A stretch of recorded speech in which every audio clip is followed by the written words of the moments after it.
wachezaji, wao ndio wanasajili wachezaji, wao ndio wanapanga kila kitu. Lakini pia chini ya bodi ya kurugenzi ambao mwenyekiti ni Christos Magoli, yupo upande wa mwekezaji wa Issa 151. Ndani yake kuna wajumbe wetu wapiga kura wa wanachama tuliowachagua tuna mkuu. Chini yake ndio kuna operation ambayo ipo chini ya CEO. Kuna operation ya klabu ya Simba, watendaji wapo 28. Watendaji zaidi ya 27 wote wanatoka kwa upande wa mwekezaji. Ni mtendaji mmoja tu ambaye anatoka kwa upande wa Simba 51. Sasa timu leo ikikosa matokeo, Mangungu analaumiwa kwa sababu zipi? Niwaambie wana Simba, ni wakati wa kuiamka, kuipigania nembo ya klabu ya Simba. Tumedanganya vya kutosha.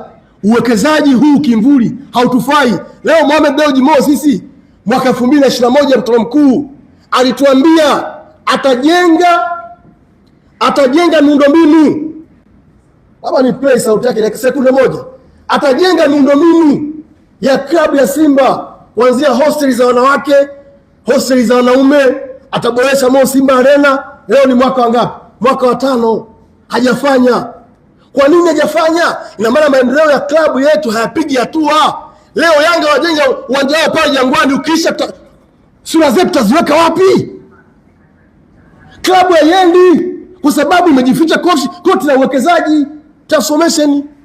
Sasa hatuwezi kosa matokeo kwa sababu ya koti la uwekezaji.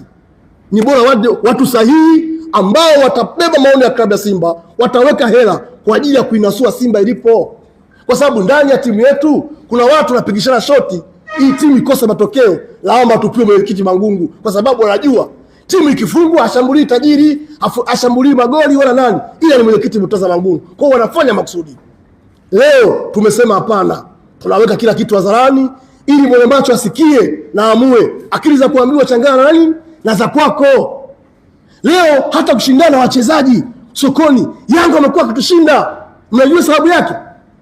Ni kwa sababu uwekezaji, upande wa uwekezaji ambao ndio upande wa kutoa usajili hauweki hela ya kutosha.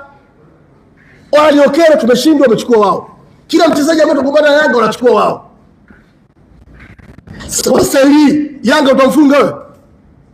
Leo tumesema hapana, tueleze ukweli, watu wajue. Sisi tuko pamoja na mwenyekiti wetu Murtaza Mangungu.